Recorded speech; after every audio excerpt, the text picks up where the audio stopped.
ॐ सहना भवतु सहनौ भुनक्तु सह वीर्यं करवावहै तेजस्विनावधीतमस्तु मा विद्विषावहै।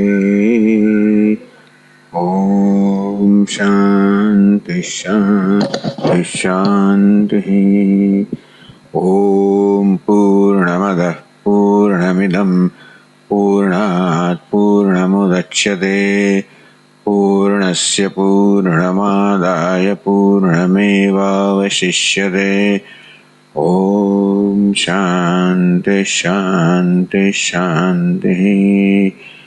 श्रुतिस्मृतिपुराणानाम् आलयं करुणालयं नमामि भगवत्पादं शङ्करं लोकशङ्करं शङ्करं शङ्कराचार्यं केशवं बादरायणं सूत्रभाष्यकृतौ वन्दे भगवन्तौ पुनः पुनः।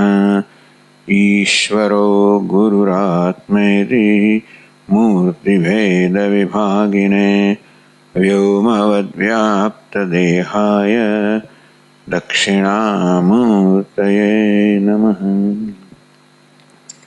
ॐ पार्थाय प्रतिबोधितां भगवता नारायणेन स्वयं व्यासेन ग्रथितां पुराणमुनिना मध्ये महाभारतम् अद्वैतामृतवर्षिणीं भगवतीम् अष्टादशाध्यायिनीम् अम्ब त्वामनुसन्दधामि भगवद्गीते भवद्वेषिणीम्।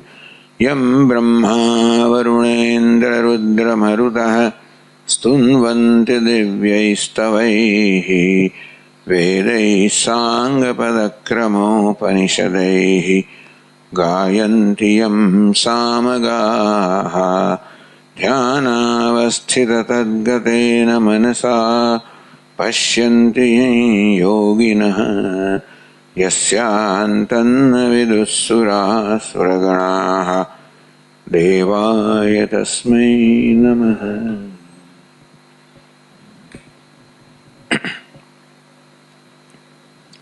सातवां अध्याय पहला श्लोक। श्री भगवानुवाच मय्यासक्तमनः पार्थ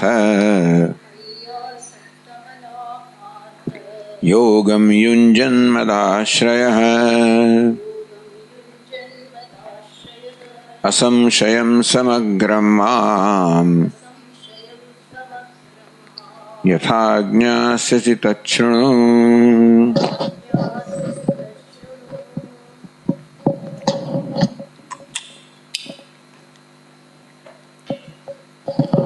हे पार्थ,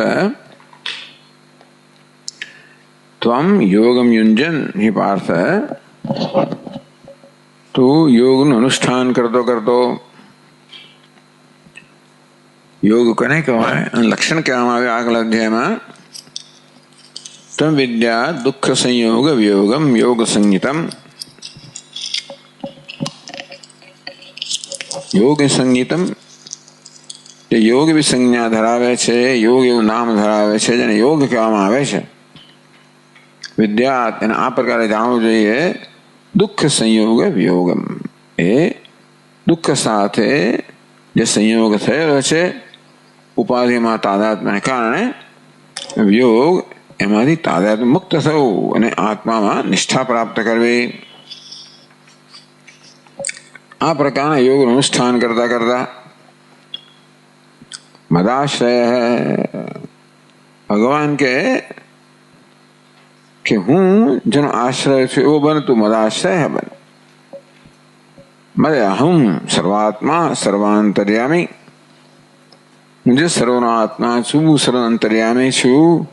भक्त त्राण परायण, भक्तों रक्षण सतत परायण छू। एवं परमेश्वर मारू तू आलमन ले, आश्रय ले, मदाश्रय बन।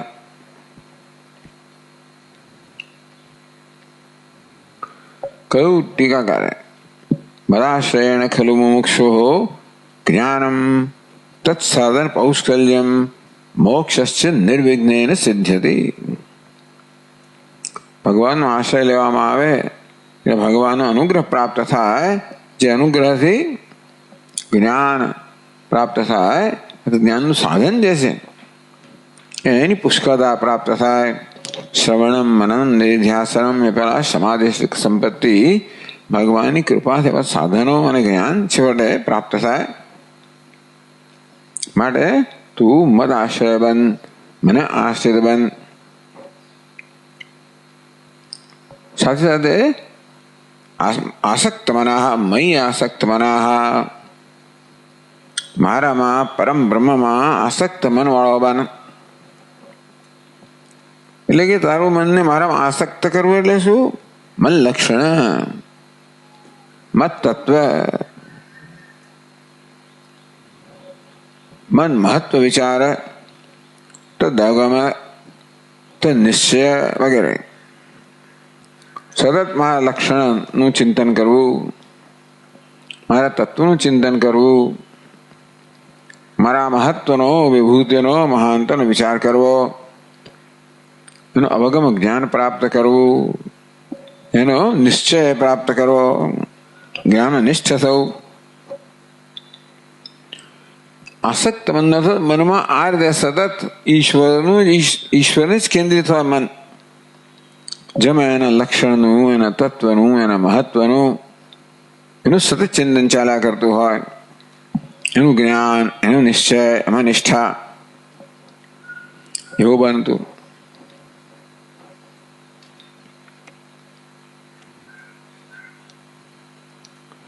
અને મામ અસંશયમ યથા જ્ઞાસ્યસી સમગ્રમ જ્ઞાસ્યસી.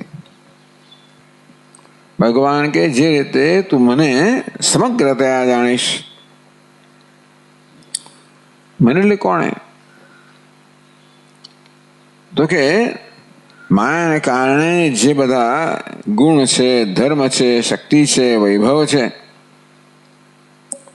જેનું પણ આ અધ્યાયમાં વર્ણન કરવામાં આવશે.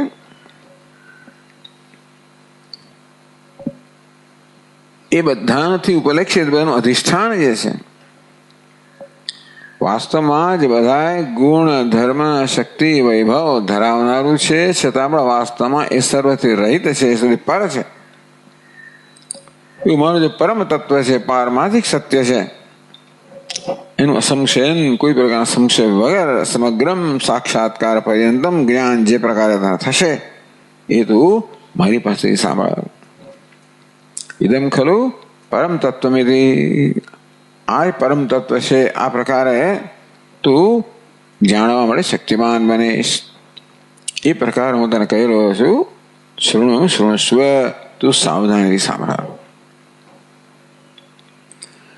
યત ઉપદેક્ષ્યામિ પ્રતિજ્ઞાતમ.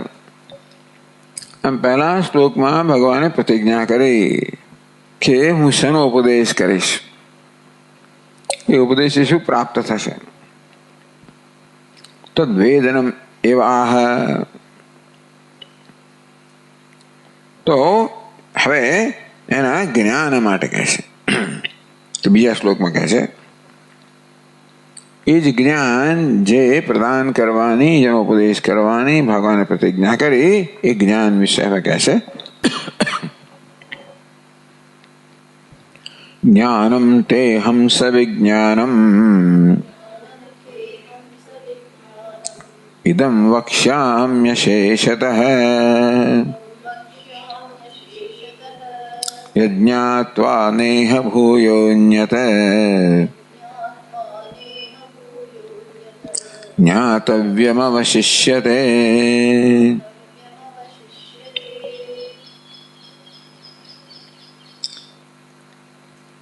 અહમ તે સવિજ્ઞાનમ જ્ઞાનમ ઇદમ વક્ષ્યામિ. ઇદમ સવિજ્ઞાનમ જ્ઞાનમ વક્ષ્યામિ. વિજ્ઞાન સહિતનું જ્ઞાન હું તને કહીશ. અશેષતઃ, કઈ શેષ રાખ્યા વગર હું તને કહીશ. જે જ્ઞાત્વા, જે જ્ઞાન પ્રાપ્ત કરે ને, ઇહ ભૂય અન્ય જ્ઞાતવ્યમ ન અવશિષ્યતે. જે જ્ઞાન પ્રાપ્ત કર્યા પછી અહીંયા આગળ કંઈ પણ જાણવા યોગ્ય જ્ઞાતવ્ય જાણવું પડે જાણવું એવું કંઈ રહેશે નહીં. સત્યને બધું જ જ્ઞાન થઈ જશે. એ સમજાવે કહે છે ટીકાકાર,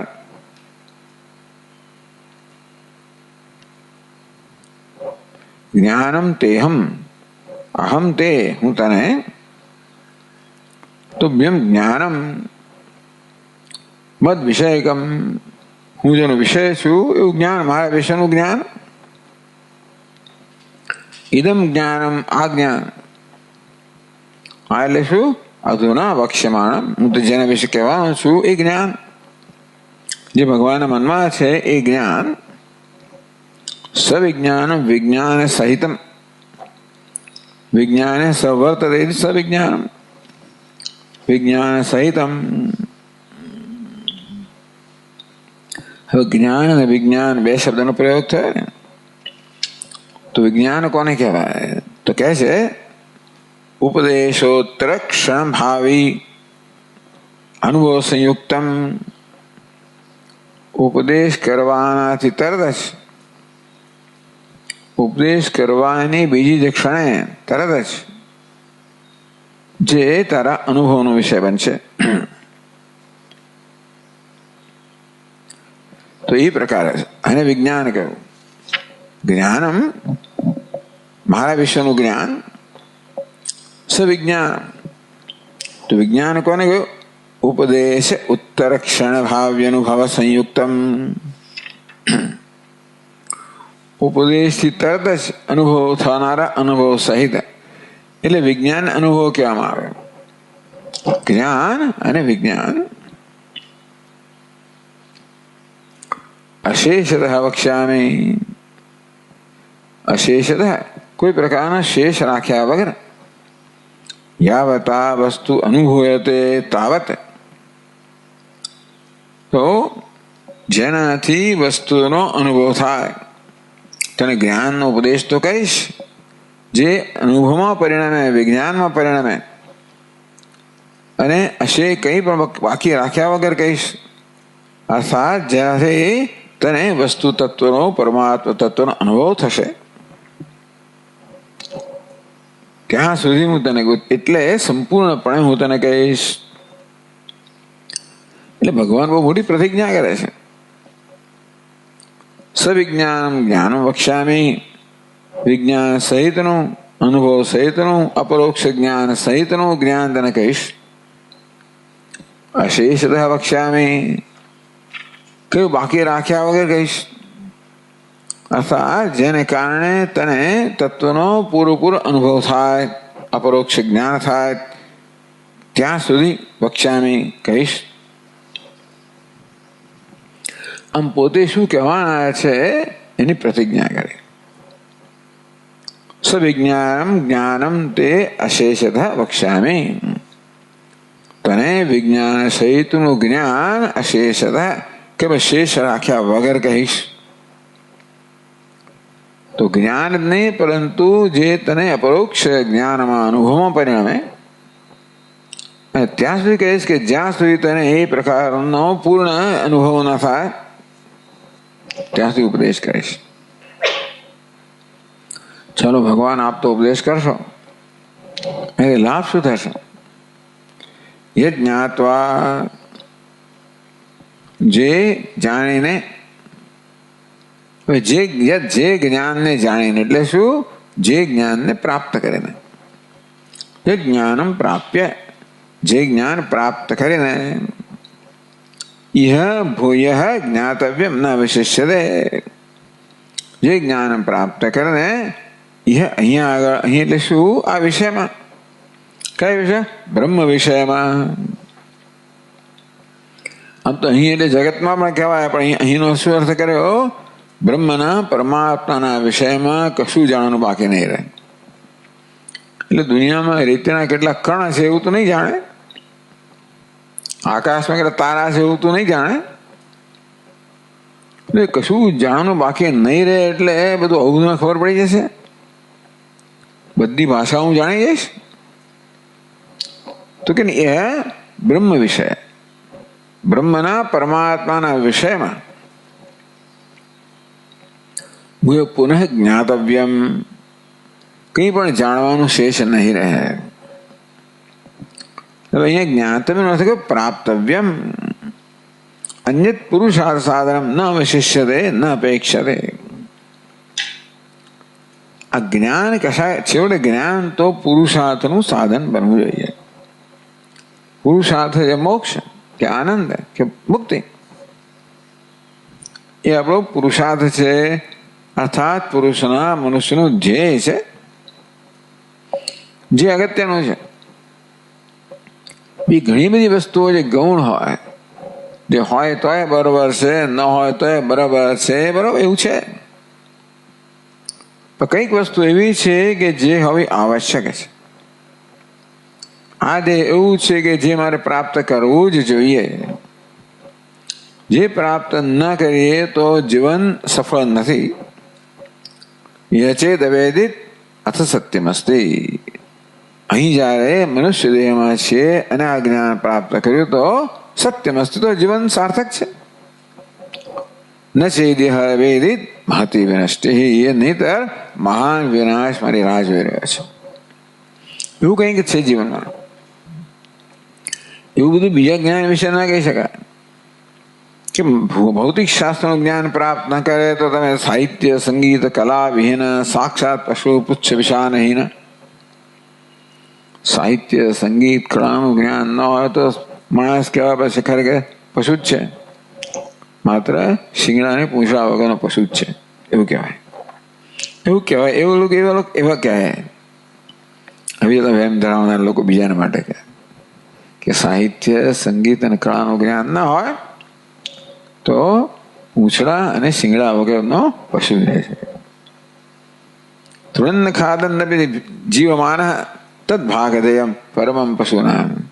આ એવું પશુ છે જે ઘાસ ખાધા વગર જીવે છે, એટલે બીજા પશુઓ માટે સારું છે. આ પશુ ઘાસ ખાતો તો બીજા માટે કશું રાખ્યું જ ના હોતા, એટલે તદભાગધેયમ પરમમ પશુનામ. એ પેલા પશુનું પરમ ભાગ્ય છે કે આ ઘાસ ખાધા વગર જીવનારું પશુ છે. આવી રીતે કચરો કરવામાં આવે છે, પરંતુ એવું બધું જ્ઞાન ન હોય તો માણસનું જો નિષ્ફળ જેમ તો ના કહેવાય. એવા કેટલાય થઈ ગયા સંત પુરુષો જેઓ તદ્દન અભણ, આવું કશું જ્ઞાન ના હોય અને છતાં જ હજુ કૃતાર્થ થયેલું છે, એવા આપણે ઘણા સંતોને જાણીએ છીએ. એટલે કૃતાર્થતા પ્રાપ્ત કરવી એ જ વાસ્તવમાં જીવનનું ધ્યેય છે, એ જ પરમ પુરુષાર્થ છે, એ જ સફળતા છે. અને એ છે વેદિત અથ સત્યમસ્તી. આ તત્વનું જ્ઞાન પ્રાપ્ત કરે, બ્રહ્મનું જ્ઞાન પ્રાપ્ત કરે તો જ વાસ્તવમાં સત્યમસ્તી, સત્યનું જ્ઞાન પ્રાપ્ત, સત્ય સફળતા છે, સાર્થકતા છે. એવું જ્ઞાન છે બ્રહ્મ જ્ઞાન, જેને તરણ વિદ્યા કહેવામાં આવે. પેલા પંડિતજી કહે પેલા નાવિકને, એટલે તું સાહિત્ય નથી જાણતો, 1/4 દિવસ ગયું, જીવન ગયું. સંગીત નથી જાણતો, 1/4 તારું જીવન નિષ્ફળ ગયું. કલા નથી જાણતો, 3/4 જીવન તારું ગયું. તો પછી કે પંડિતજી તમે તરવાનું જાઓ તો એને આખું જીવન ગયું. આ તરણ વિદ્યા છે. જે વિદ્યા પ્રાપ્ત કર્યા પછી જીવન આપણે આ સંસાર સાથે તરી જઈએ. એટલે જ્ઞાતવ્યમ પ્રાપ્તવ્યમ અન્યત પુરુષાર્થ સાધન ન અવશિષ્યતે. આ જ્ઞાન પુરુષાર્થનું સાધન છે. એમ કે જ્ઞાનથી પુરુષાર્થ સિદ્ધ થાય. એટલે જ્ઞાન પ્રાપ્ત કર્યા પછી કંઈ કરવાનું રહેતું નથી પુરુષાર્થ સિદ્ધ કરવા માટે. જો મોક્ષ પુરુષાર્થ હોય તો આ કેવું જ્ઞાન છે? હું મુક્ત છું. બ્રહ્મ જ્ઞાન પુરુષાર્થ હોય તો હું બ્રહ્મ છું એ જ્ઞાન. આ જ્ઞાન પુરુષાર્થનું સીધું જ સાધન, પ્રત્યક્ષ સાધન છે, સાક્ષાત સાધન છે. અને તેથી જ્ઞાન પ્રાપ્ત કર્યા પછી જીવનમાં સિદ્ધ કરવાનું કશું રહેતું નથી. સિદ્ધ કરવું જે જોઈએ, પ્રાપ્તવ્યમ નથી રહેતું. જે પ્રાપ્ત કર્યા વગર ન ચાલે એવું કઈ રહેતું નથી. જ્ઞાતવ્યમ જે જાણ્યા વગર ના ચાલે એવું નથી રહેતું. ઘણી વસ્તુ જાણ્યા વગર ચાલે, ઘણી વસ્તુ મેળવ્યા વગર ચાલે, પણ કશું કેવું છે મેળવ્યા વગર ના ચાલે કે જાણ્યા વગર ના ચાલે, એ આ જ્ઞાન છે. અન્યત પુરુષાર્થ સાધન ન અવશિષ્યતે ન અપેક્ષતે, કંઈ બાકી રહેતું નથી, કશું પ્રાપ્ત કરવાની અપેક્ષા નથી રહેતી, જાણવાની અપેક્ષા રહેતી નથી. અને નૈવ કૃતાર્થ ભવિષ્યસી ઇત્યર્થ. ટૂંકમાં હે અર્જુન, આ જ્ઞાન પ્રાપ્ત કરીને કૃતાર્થ બનશે, કૃતકૃત્ય બનશે. એતદ બુદ્ધ્વા બુદ્ધિમાન સ્યાત કૃતકૃત્યસ્ય ભારત. યદ્વા અથવા ટીકાકાર આ પંક્તિનું યદ જ્ઞાત્વા નેહ ભૂયન્યત જ્ઞાતવ્યમ અવશિષ્યતે, એ પંક્તિનું બે પણ અર્થ કરે છે, બીજું જરાક જુદો.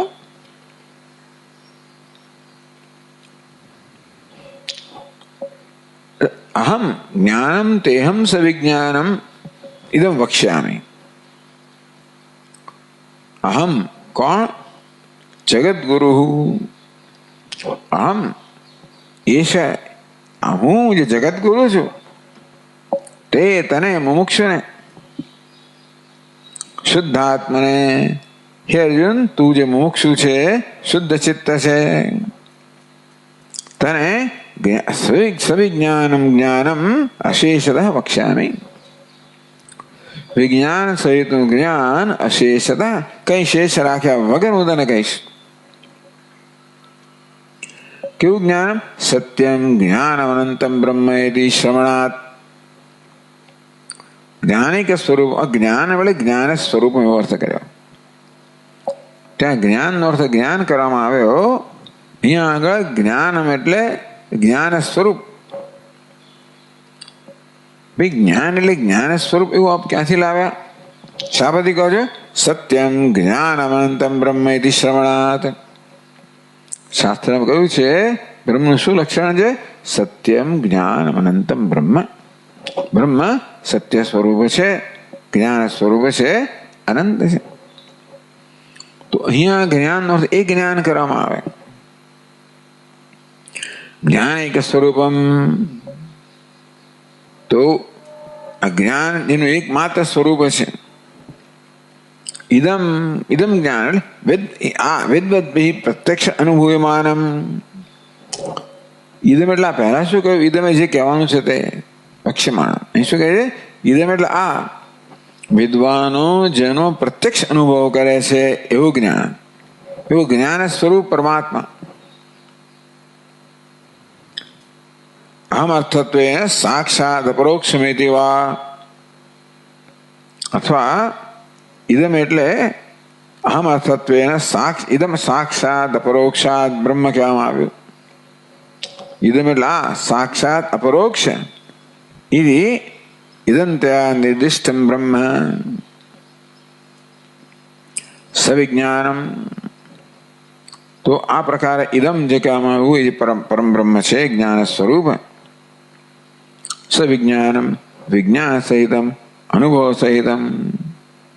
અનુભવ અર્થાત તને તારા અનુભવનો વિષય બને, અપરોક્ષ જ્ઞાનનો વિષય બને, અર્થાત એ તારું જ્ઞાન બને. શાસ્ત્રનું જ્ઞાન આપણું જ્ઞાન બનવું જોઈએ. એ પ્રકારે આ પ્રત્યયની સંગતિ થાય. જે હું કહીશ તે જ તારા જ્ઞાનનો વિષય બને, એ એનું નામ તારું જ્ઞાન, તારો અનુભવ, સબ એ વિજ્ઞાન. અશેષતઃ સમગ્રમ વક્ષ્યામિ. હું તને કોઈ પ્રકારનો શેષ બાકી રાખ્યા વગર સમગ્રતયા તેનો ઉપદેશ કરીશ. યદ જ્ઞાત્વા, જે જાણે એને અર્થાત એનો સાક્ષાત, યદ સાક્ષાત અનુભૂય યસ્મિન વિજ્ઞાતે ઇત્યર્થ.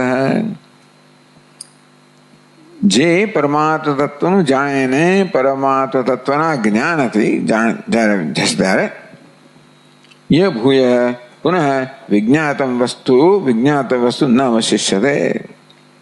તો સીધો અર્થ કર્યો. પહેલા જ્ઞાતવ્ય પ્રાપ્તવ્ય કર્યો કે પુરુષાર્થ સાધન કશું હવે કોઈ બાકી નહીં રહે. અહીં કહેવામાં આવ્યું કે જે જ્ઞાન પ્રાપ્ત કશું જાણવાનું નહીં રહે. ત્યાં શું અર્થ કર્યો? જે જ્ઞાન પ્રાપ્ત કરીને કશું પ્રાપ્ત કરવાનું નહીં રહે. અર્થાત તારા જૂનું ધ્યેય તને પ્રાપ્ત થશે. અહીં અર્થ કરે છે જરાક જુદો. કે જે જ્ઞાન પ્રાપ્ત કર્યા પછી કશું જાણવાનું નહીં રહે. यस्मिन् विज्ञाते यह भूयः पुनः न विज्ञातम वस्तु अवशिष्यते. જે જ્ઞાન પ્રાપ્ત કરીને જાણવા યોગ્ય કશું બાકી નહીં રહે. ઈશાપતિ કહે છે ભગવાન યેન શ્રુતમ શ્રુતમ ભવતિ અમતમ મતમ અવિજ્ઞાતમ વિજ્ઞાતમિતિ. છંદોગી ઉપનિષદમાં પ્રતિજ્ઞા કહેવામાં આવી. કોણ કહે છે? આ ઉદ્દાલક કરે છે, શ્વેતકેતુને કહે છે. ઉપદેશમાં પ્રાક્ષ એ શ્વેતકેતુ તે આ તત્વનું તે એના માટે પૂછ્યા કરી. યેન અશ્રુતમ શ્રુતમ ભવતી, અશ્રુત છે શ્રુત બની જાય, અમત છે મત બની જાય, અવિજ્ઞાત વિજ્ઞાત બની જાય. હવે પ્રતિજ્ઞા આવે શાસ્ત્રમાં કે જે જાણવાથી બધું જ જણાઈ જાય. એ પ્રકારે મુંડકોપનિષદમાં કસ્મિન ભગવો વિજ્ઞાતે સર્વેન્દ્ર વિજ્ઞાતમ ભવતી. હવે કોણ છે?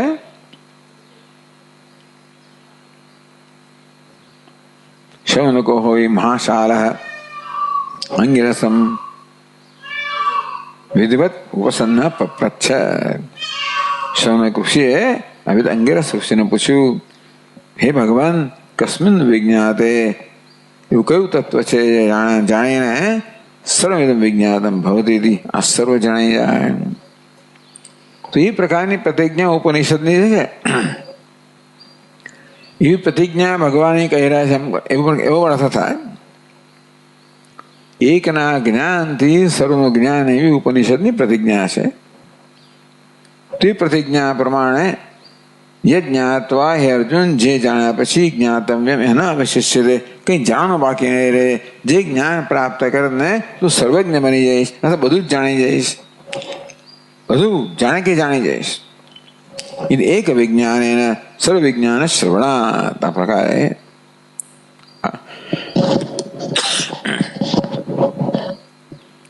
શાસ્ત્રમાં આવી રીતે એક વિજ્ઞાનથી બૃહદારણ્ય પણ આવ્યું. इसमें दृष्टे श्रुते मते विज्ञाते सर्वेन्द्र विज्ञातम. જેને દર્શનથી, શ્રવણથી, મનનથી, વિજ્ઞાનથી આ સર્વ જ્ઞાન થઈ જાય.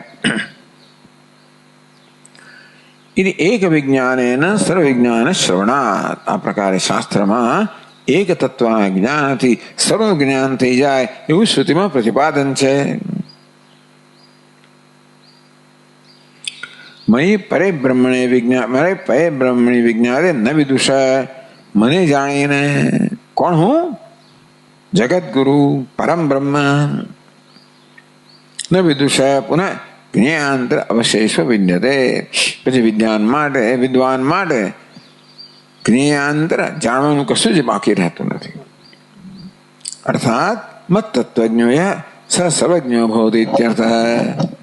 જે મારું જ્ઞાન થાય છે, મારા તત્વનું જ્ઞાન થાય છે, એ સર્વજ્ઞ બની જાય છે, એવું પણ કહી શકાય ઉપનિષદની પ્રતિજ્ઞાને અનુસરીને. જાણે કે બધું જાણે, બધું સરસ. આ બધી આની ચર્ચા કરવામાં આવી. ત્યાં અનુભૂતિ પ્રકાશમાં કહેવામાં આવ્યું. પ્રશ્ન થયો કે આપ કહો છો ઉપનિષદમાં કહ્યું વાચારંભણમ વિકારો નામધેયમ મૃત્તિકા ઇત્યેવ સત્યમ. એકને જાણવાથી બધું જણાઈ જાય, એ પ્રતિજ્ઞાના સંદર્ભમાં કહેવામાં આવે કે જેવી રીતે આ વિકાર કહો ઘડો, વાચારંભણમ ઘડો શું છે? માત્ર શબ્દ માત્ર જ છે. નામધેયમ, નામથી વધીને કાંઈ જ નથી. મૃત્તિકા ઇત્યેવ સત્યમ, મૃત્તિકા જ સત્ય છે. અર્થાત આ ઘડો મૃત્તિકા છે, માટી છે, એ પ્રકારે જાણવાથી આ ઘડો જણાઈ ગયો. એ પ્રકારની પ્રતિજ્ઞા છે. ઉપાદાન કારણ જાણવાથી કાર્ય છે એનું જ્ઞાન થઈ ગયું. એ રીતે આ ઘડો જાણ્યો.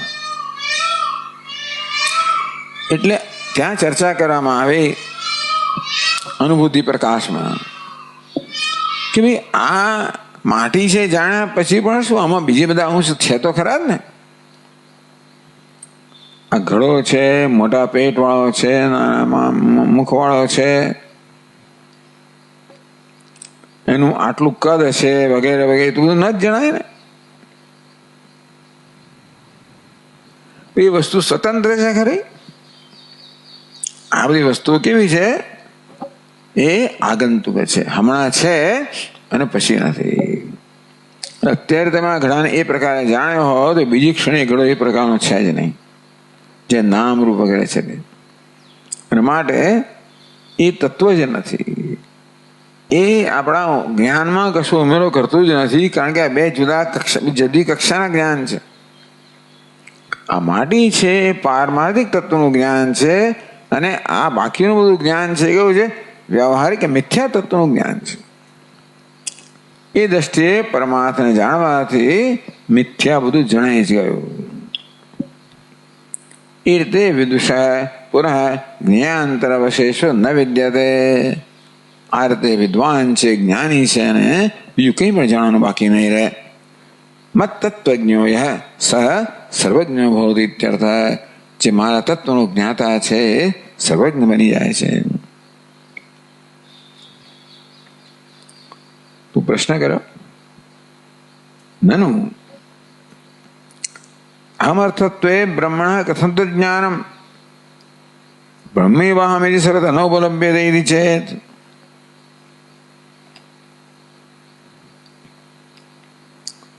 બ્રહ્મણ અહમ અર્થત્વ આપના કહેવા પણ બ્રહ્મ એ અહમનો જ અર્થ હોય, સ્વરૂપ હોય. અર્થાત હું જ બ્રહ્મ છું. જેવું આપ જે જ્ઞાન કહી રહ્યા છો એ જ્ઞાનનો આવો પ્રકાર હોય. કયો પ્રકાર છે? હું બ્રહ્મ છું. એ આ જ્ઞાન પ્રકાર હોય તો હું બ્રહ્મ છું એ બધાને લાગુ પડે છે ને. કથમ તદ જ્ઞાનમ બ્રહ્મ સર્વત્રનું ઉપલબ્ધ. બધાનું સ્વરૂપ બ્રહ્મ છે. હું બ્રહ્મ જે છું હકીકત છે, કોઈ અપવાદ નથી. તો પછી બધાના જ્ઞાન થાય એવું કેમ નહીં જણાતું? પોતાના બીજી કશી વસ્તુ હોય તો આપણે કદાચ ન જાણીએ. આ ઘડિયાળ છે, શાની રચાયેલી છે, શું છે, આવું કદાચ જાણવું મુશ્કેલ છે. અર્થાત એ જાણવાનું વિશેષ જ્ઞાન જોઈએ. આ ઘડિયાળ કહો, આ બીજી ટૂંકમાં દુનિયાની બીજી વસ્તુઓ છે એ જાણવા માટે વિશેષ જ્ઞાન જોઈએ. તમને ભૌતિક શાસ્ત્રનું જ્ઞાન જોઈએ, તમને એન્જિનિયરિંગ જ્ઞાન જોઈએ, મિકેનિક્સનું જ્ઞાન જોઈએ, વગેરે વગેરે. એ ન જાણો તો એ સમજાયું છે. પણ તો હું જ છું. આપ જે તત્વની વાત કરી રહ્યા છો, જેને જાણવાથી સર્વ જણાઈ જાય, એ બ્રહ્મ તો મારું છે, હું જ છું. એ બધાને સર્વ સામાન્યતા ઉપલબ્ધ છે ને. હું સિવાયની બીજી વસ્તુ છે અને સર્વ સામાન્ય નથી. અને તેથી એનું જ્ઞાન મને થઈ શકે જો મારી બુદ્ધિ એ પ્રકારની હોય તો ના પણ થાય. પણ આ તો મારું જ સ્વરૂપ છે, સર્વ સામાન્ય છે. સર્વત્ર ન ઉપલબ્ધ્યતે કથમ તદ જ્ઞાનમ સર્વત્ર ન ઉપલબ્ધ્યતે. તો પછી આ બ્રહ્મ મારું સ્વરૂપ હોય તો હું બ્રહ્મ છું એ પ્રકારનું જ્ઞાન બધે કેમ આપણે જણાતું નથી? એથી છે હું તો નજીકમાં નજીક જ છું ને, મારું સ્વરૂપ છે.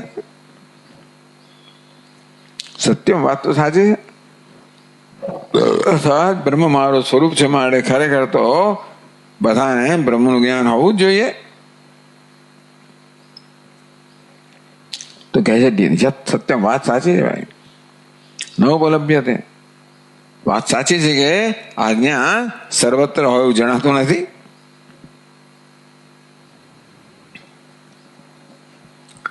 યદ્યપિ યત સાક્ષાત પરોક્ષાત બ્રહ્મ ઇતિ શ્રુત્યા અપી ઉચ્યતે બ્રહ્મણ સાક્ષાત અપરોક્ષત્વમ. વાત સાચી છે. શ્રુતિ કહે છે બ્રહ્મ કેવું છે? સાક્ષાત અપરોક્ષાત બ્રહ્મ. સાક્ષાત અપરોક્ષ છે, મારું પોતાનું સ્વરૂપ છે. માત્ર અપરોક્ષ છે અર્થાત સીધે સીધા અનુભવ વિશે, એટલે સાક્ષાત અપરોક્ષ છે, મારું પોતાનું સ્વરૂપ છે. અને તેથી હું જ બ્રહ્મ છું એ વાત સાચી છે. અને ખરેખર જોવા જઈએ તો તેથી એ બધાને એનું જ્ઞાન હોવું જોઈએ. તો પણ તથાપી યદ્યપિ જો કે વાત સાચી છે તમારી કે ઉપનિષદના કહેવા પ્રમાણે હું અર્થાત આત્મા જ સાક્ષાત અપરોક્ષ બ્રહ્મ છું. તથાપિ તો પણ અનેક જન્માર્જિત પુણ્યપુંજ સમુદ્ભાવિત ચિત્ત પરિપાક સમુત્પન્ન વિવેક વૈરાગ્ય શમદમ સંન્યાસાદિ ઉત્તમ સાધનવતામેવ પરમેશ્વર અનુગ્રહ પાત્રીભૂતાનામ શ્રવણ મનનાદિભિ તજ્ઞાન સિદ્ધતિ. વાત તો સાચી છે, છતાં પણ એ જ્ઞાન સિદ્ધ કરવા માટે આ પ્રકારની પરિપક્વતા જોઈએ. કેવી જોઈએ? અનેક જન્માજ પુણ્યપુંજ સમુદ્ભાવિત, અનેક બધા જન્મની અંદર આપણે કમાયા હોઈએ, અર્જિત કર્યા હોઈએ, સંચિત કર્યા હોય શું પુણ્યપુંજ, પુણ્યનો ઢગલો જે છે ને એ આપણે સંચિત કર્યો હોય. અનેક જન્મ દરમિયાન આપણે પુષ્કળ પુણ્ય ભેગું કર્યું હોય તો એને કારણે શું થાય? સમુદ્ભાવે ચિત્ત પરિપાક, તો ચિત્તનો પરિપાક થાય. અર્થાત ચિત્તમાં જે બધું કષાય છે એ કષાય પાકી પાકીને ધીમે ધીમે દૂર થાય. તો કાચું હોય ને એ ચિત્ત પાકે. કેરી કાચી હોય તો ખાટી હોય અને એકદમ કઠણ હોય, પરિપક્વ થાય, મધુરતા આવે, કોમળતા આવે, સુગંધ આવે. ચિત્ત પરિપાક સમુત્પન્ન, આ પ્રકારે પુણ્યથી, એટલે પુણ્યને તપશ્ચર્યા સાથે સરખાવવામાં આવ્યું, અગ્નિ સાથે સરખાવવામાં આવ્યું. તો જેવી રીતે આ કેરી એવું કઈ ફળ જે છે એ આ સંતાપમાં, તાપમાં, ગરમીમાં જેમ પાકે તેવી રીતે ચિત્ત પણ છે ને આવા તપસ્યારૂપી સંતાપમાં, ગરમીમાં પાકે, રેફ્રિજરેટરમાં ના પાકે. ચિત્ત પરિપાક સમુત્પન્ન, આ પ્રકારે ચિત્ત પરિપક્વ બને.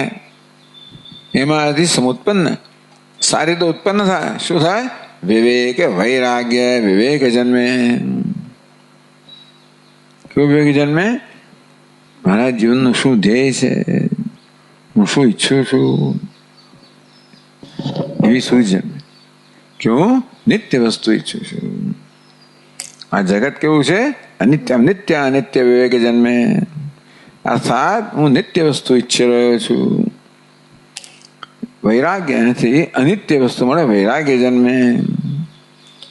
એને કારણે અનિત્ય વસ્તુમાં જે મહત્વ હતું, આકર્ષણ હતું, એ જેમ દૂર થાય તેમ આસક્તિ, રાગ દ્વેષ દૂર થતા જાય તેમ શમ દમ, આ પ્રકારે આવી શમદમાદિ સંપત્તિ પ્રાપ્ત થતી જાય.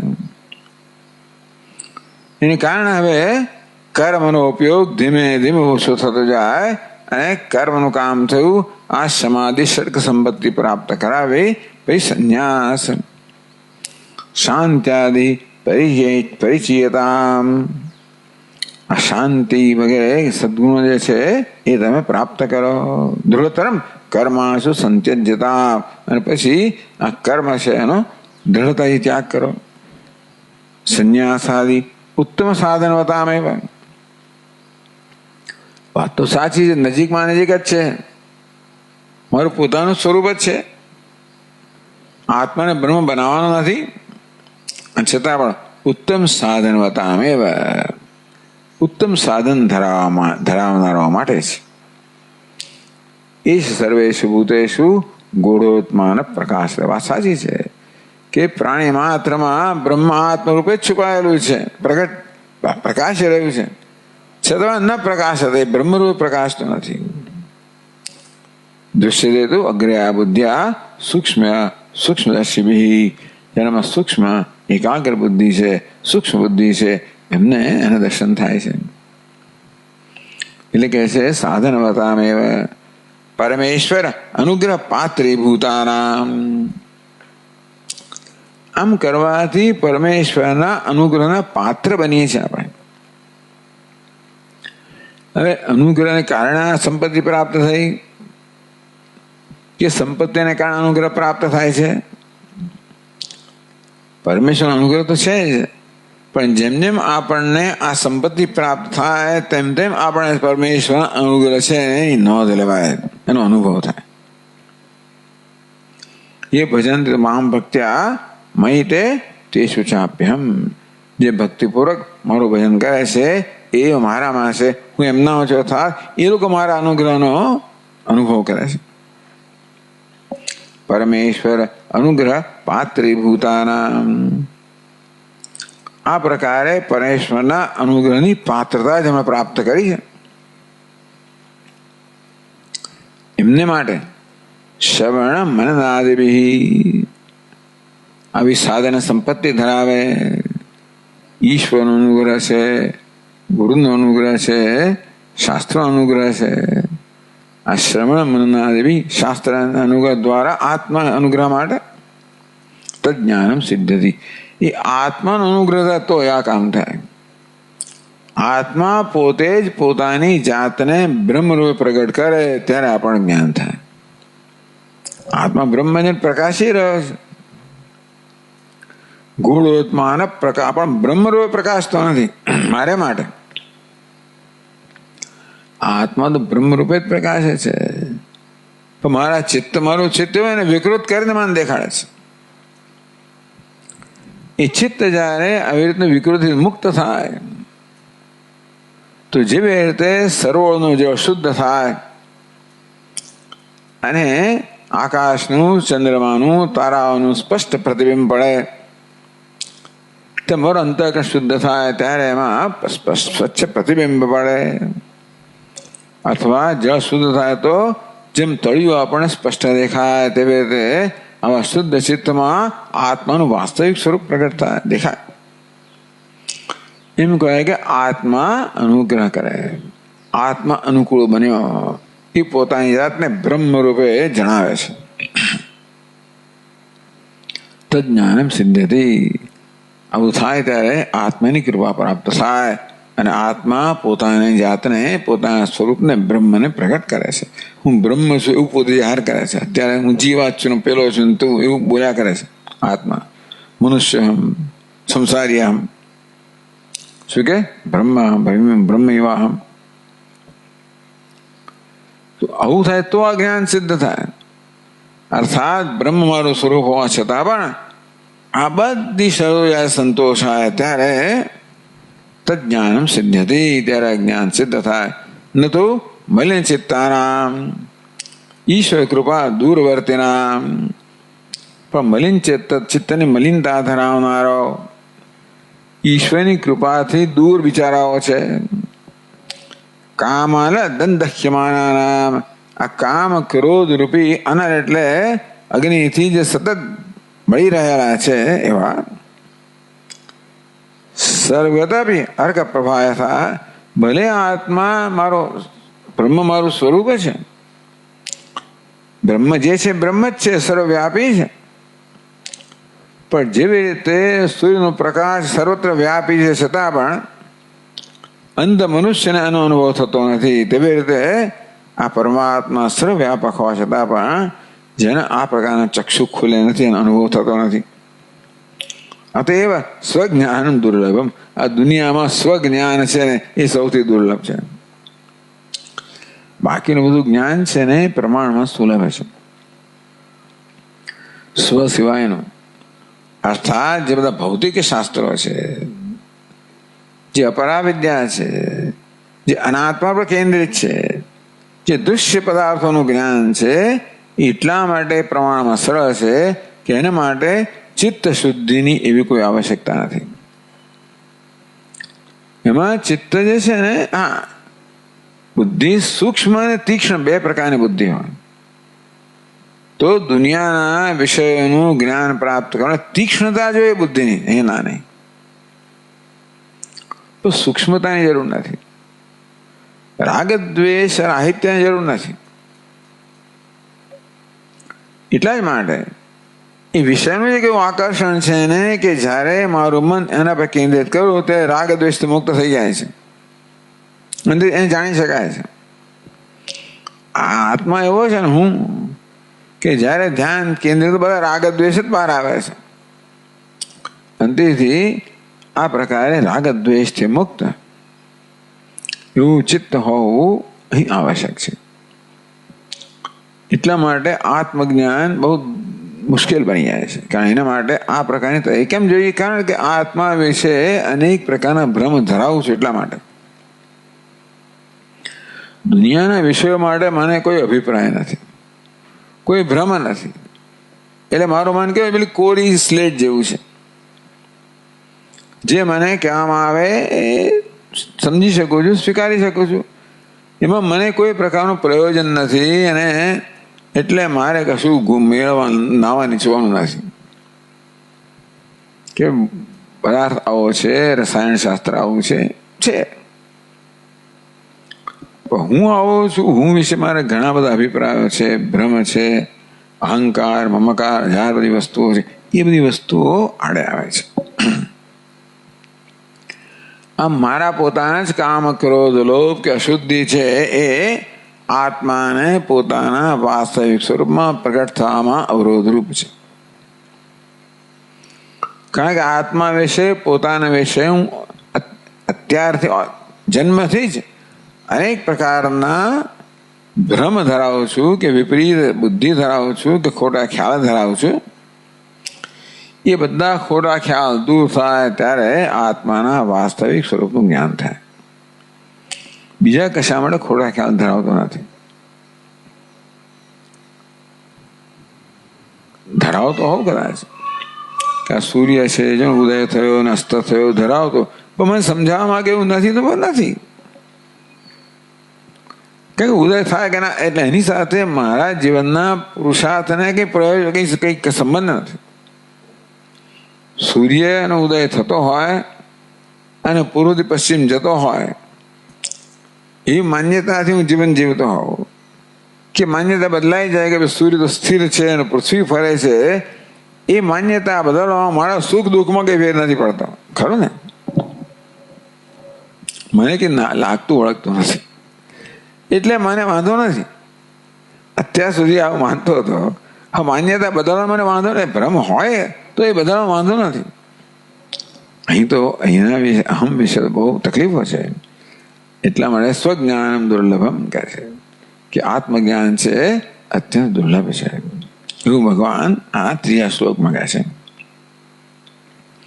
મનુષ્યાણામ સહસ્રેષુ કશ્ચિદ યતતિ સિદ્ધયે યતતામપि સિદ્ધાનામ કશ્ચિન મામ વેત્તિ તત્વતઃ.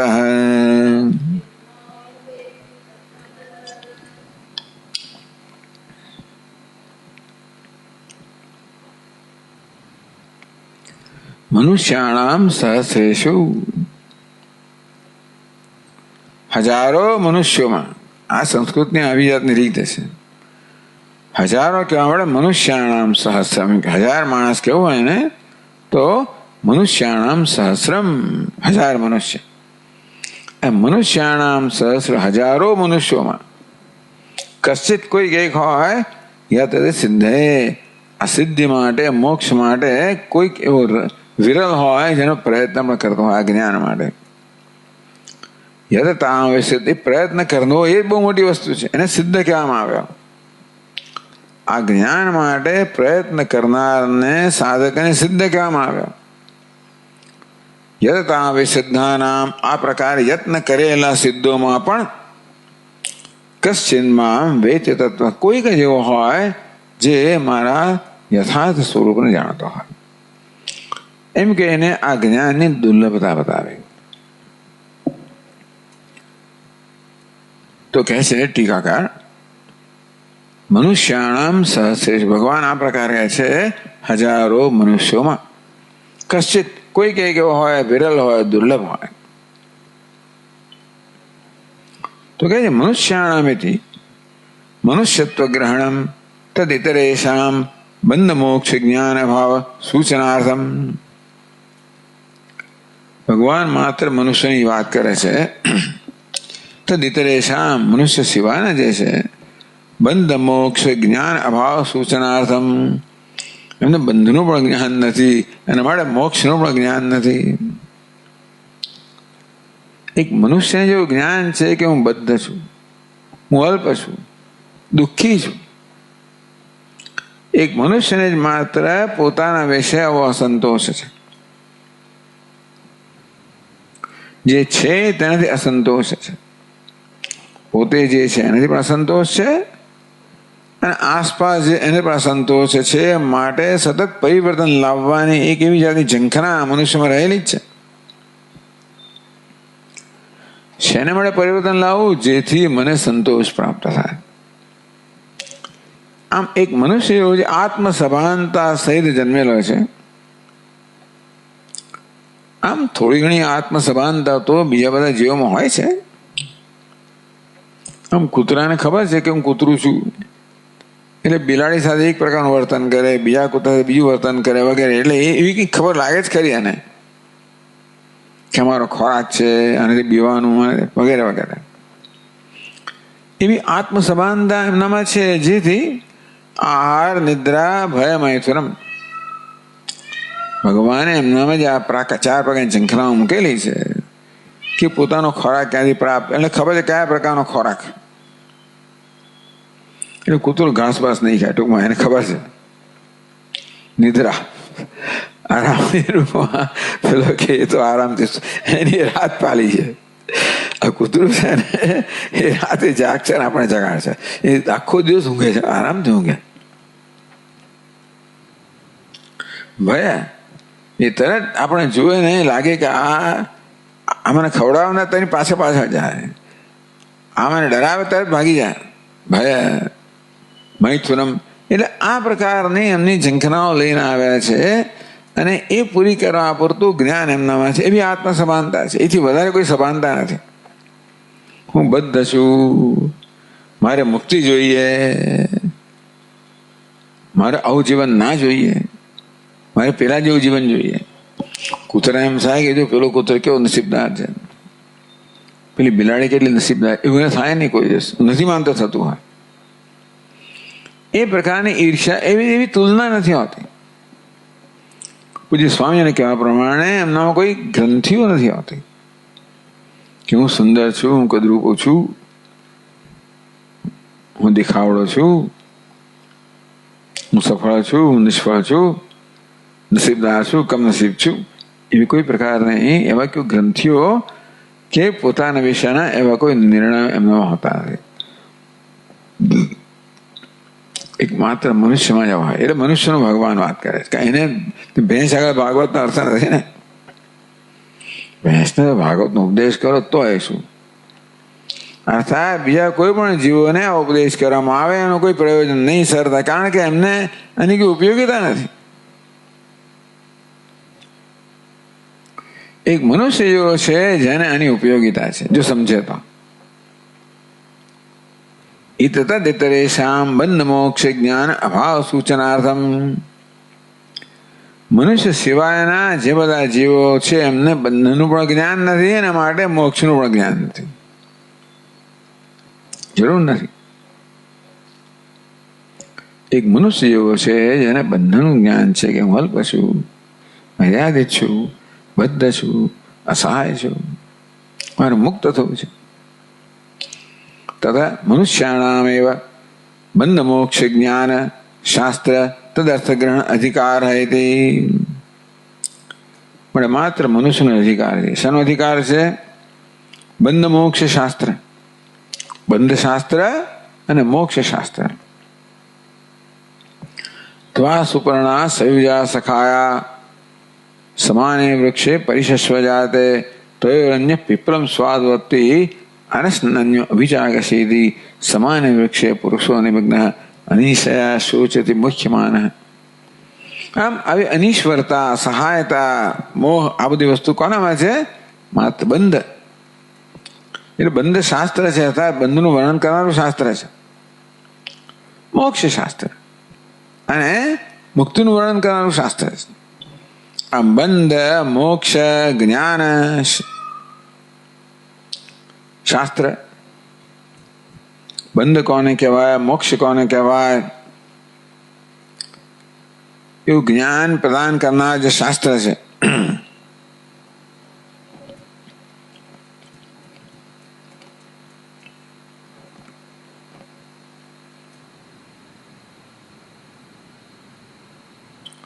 તો તદ અર્થ ગ્રહણ અધિકાર આવા બંધ મોક્ષનું આ જ્ઞાન આપનારા શાસ્ત્રમાં અને એ શાસ્ત્રનો અર્થ શાસ્ત્ર તો છે પણ શાસ્ત્ર આપણને જે કહે છે એ અર્થનું ગ્રહણ કરવાની ક્ષમતા માત્ર મનુષ્યમાં જ છે. ભેંસમાં ભાગવતનું અર્થ ગ્રહણ કરવાની ક્ષમતા નથી. બહુ તો ભાગવત ખાઈ જાય, બહુ તો એટલું કરે, એથી વધારે કંઈ ના કરી શકે. એથી એટલે ભગવાન મનુષ્યાણામ સહસ્રેષુ મનુષ્ય જ આ પ્રકારનો અધિકાર ધરાવે છે. બંધ મોક્ષ શાસ્ત્ર એનો અર્થ સમજવો અને એ રીતે પોતાનામાં પરિવર્તન લાવવું, જ્ઞાન પ્રાપ્ત કરવું, ધ્યેય સિદ્ધ કરવું, આ બધું અધિકાર માત્ર મનુષ્ય ધરાવે છે. ઇતિ મનુષ્યત્વમ પ્રાપ્તવતામ તત્રાપી બ્રાહ્મણત્વમ. હવે એમાં એક એમનું પોતાનું પણ ઉમેરે છે અંદર. જંતુનામ નરજન્મ દુર્લભતઃ પુંસ્ત્વમ તતો વિપ્રતઃ. એમાં પુરુષ તરીકે જન્મ પ્રાપ્ત કરો, વિપ્ર તરીકે પ્રાપ્ત કરો. એમ અહીં પણ કહે છે કે મનુષ્ય હોવું અને એમાં બ્રાહ્મણ હોવું પાછું તો અવશ્ય મોક્ષાય યથિતવ્યમ. તમે મનુષ્ય તરીકે જન્મ્યા વળી પાછા બ્રાહ્મણ હો તો તમારો મોક્ષ માટે જરૂર યત્ન કરવો જ જોઈએ.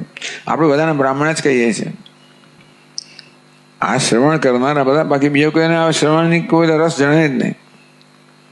મોક્ષ યથિતવ્યમ માટે એમણે મોક્ષ માટે યત્ન કરવો જ જોઈએ. એથી જ્ઞાપયિતુમ આ રીતે મનુષ્ય જન્મ પ્રાપ્ત થયો તો પછી મોક્ષ માટે યત્ન કરવો જોઈએ એવું જણાવવા માટે ભગવાન મનુષ્યાણામ એ શબ્દનો પ્રયોગ કરે છે.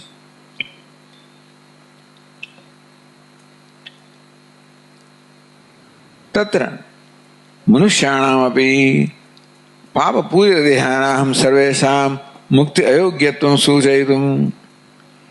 આ મનુષ્યમાં કેટલાય બધા છે, કેવા છે? પાપપૂરિત દેહાનામ, ટૂંકમાં જે પાપથી ભરાયેલા દેહવાળા છે. ટૂંકમાં અનેક પ્રકારનું પાપ લઈને આવેલા છે બિચારાઓ, જેમનામાં પાપની પ્રધાનતા છે. કંઈક પુણ્ય તો હશે મારે મનુષ્ય દેહ પ્રાપ્ત થયો, પણ ઘણું બધું પાપ લઈને આવેલા હોય છે. સર્વેષામ મુક્તિ અયોગ્યત્વમ સૂચયિતુમ. મોટા ભાગના મનુષ્યો એ પ્રકારનું પાપ લઈને આવ્યા હોય છે. માટે મોટા ભાગના મનુષ્યો ભલે મનુષ્ય છે, મનુષ્ય હોવાને કારણે આ બધો અધિકાર છે, પણ મોટા ભાગના લોકો એવો અધિકાર ધરાવવાનું સદભાગ્ય એમનું હોતું નથી, કારણ કે ત્યાં પાપની પ્રધાનતા છે. એટલે મનુષ્યાણામ સહસ્રેષુ, હજારોમાં કોઈક એવો હોય જ્યાં માટે યત્ન પણ કરે. ટૂંકમાં હજારોમાં કોઈક એવો હોય જે આવું અનેક જન્મ પુણ્ય અનેક જન્મમાં એને પ્રાપ્ત કરેલા પુણ્યનો ઢગલો, ખૂબ બધું પુણ્ય પ્રાપ્ત કર્યું હોય એવો તો હજારોમાં કોઈ એક જ હોય. એટલે સહસ્રેષુ, હજારોમાં એવું કર્યું. એટલે સહસ્રેષુ ઇતિ અયુત નિયુત લક્ષણાનામ ઉપલક્ષણમ. ટૂંકમાં 1000 એટલે 10,000, લાખ, લાખો એવું ગણી દેવાનું.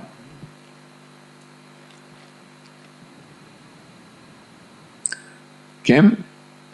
દેવ કૃપા એકલભ્યાયા મોક્ષાયા અતિ દુર્લભત્વાત. હજારો લાખોમાં કોઈક એવો હોય જેનો મોક્ષા હોય, મોક્ષની તીવ્ર ઈચ્છા હોય, એ દેવ કૃપા એકલભ્યાયામ દુર્લભમ ત્રયમેવૈતત દેવાનુગ્રહ હેતુકમ મનુષ્યત્વમ મુમુક્ષુત્વમ મહાપુરુષ સંશય. તો મનુષ્યત્વ મુમુક્ષુત્વ એ તો ઈશ્વરની કૃપાથી જ પ્રાપ્ત થાય. અને એવી કૃપા, એ પ્રકારની કૃપા, મનુષ્યનો દેહ મળે એ કૃપા તો ખરી જ, પણ મોક્ષત્વ પ્રાપ્ત હોય દેવની મહાન કૃપા છે. એવી કૃપા ધરાવનાર બહુ વિરલ લોકો હોય છે. માટે सहस्रेषु असंख्यमयेक। एवं उक्त संख्यावन मनुष्येषु कश्चिदेव कोईक जेवो होय विरल होय मोक्षी कामनया श्रद्धा भक्तिभ्याम ईश्वरार्म बुद्ध्या बहुजन्म समनुष्ठित पुण्यकर्म परिपाकेन शुद्धात्मा सन्। तो कोईक जेवो होय जे सिद्धि माटे प्रयत्न करता होय એટલે શું मोक्ष ही कामनया એ પ્રકારનો વિવેક જન્મે કે મોક્ષ એ મારા જીવનનું ધ્યેય, આનું નામ વિવેક કહેવાય કે મોક્ષ એ મારા જીવનનું ધ્યેય છે। બધી ઈચ્છાની પાછળ કઈ ઈચ્છા છે? મોક્ષની ઈચ્છા છે। મોક્ષ એક કામનયા। આમ ઈચ્છાને સમજવાના પરિણામે જોઈશું કે ઈચ્છાનું વાસ્તવિક સ્વરૂપ તો મોક્ષ જ છે અને તો બધી ઈચ્છાઓ મોક્ષની ઈચ્છામાં પરિણામે मोक्ष एक कामनया श्रद्धा भक्तिभ्याम ईश्वरार्पण बुद्धिया। श्रद्धा અને ભક્તિપૂર્વક ઈશ્વરને અર્પણ કરવાની ભાવનાથી બહુજન્મ સમનુષ્ઠિત પુણ્ય કર્મ પરિપાકે શુદ્ધાત્મા સન્ન। આ બધું યત્નમાં આવી ગયું। કશ્ચિદ યતતિ સિદ્ધે કોઈક એવો હોય જે સિદ્ધિ માટે યત્ન કરે, આને માટે યત્ન કરનારો પણ દુર્લભ છે।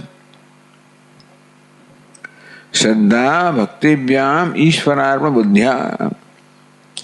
શ્રદ્ધા અને ભક્તિ વડે અને દ્વારા ઈશ્વરાર્પણ બુદ્ધિ વડે બહુજન્મ સમનુષ્ઠિત પુણ્યકર્મ પરિપાકે। ઘણા બધા જન્મમાં સારી રીતે અનુષ્ઠિત કરેલા આવા નિષ્કામ કર્મના પરિપાક રૂપે શુદ્ધાત્મા સન્ન તો કોઈક એવું દુર્લભ હોય છે શુદ્ધ ચિત્ત ધરાવનારો હોય।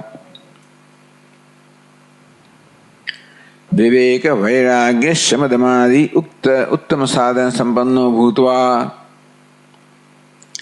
अर्थात विवेक तो यत सिद्ध है।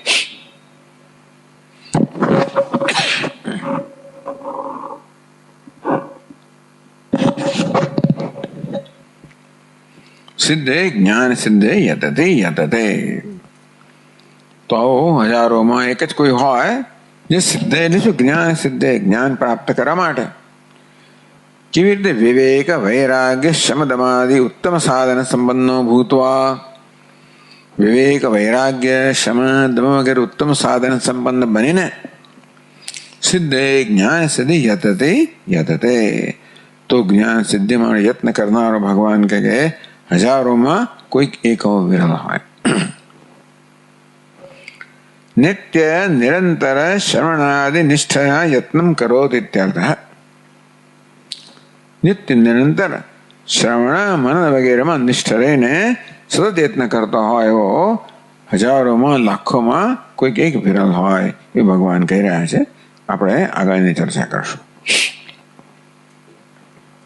ओम पूर्णमदः पूर्णमिदं पूर्णात् पूर्णमुदच्यते पूर्णस्य पूर्णमादाय पूर्णमेवावशिष्यते।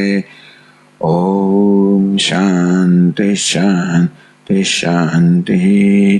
शंकरं शंकराचार्यं केशवं बादरायणं सूत्रभाष्यकृतौ वन्दे भगवन्तौ पुनः पुनः।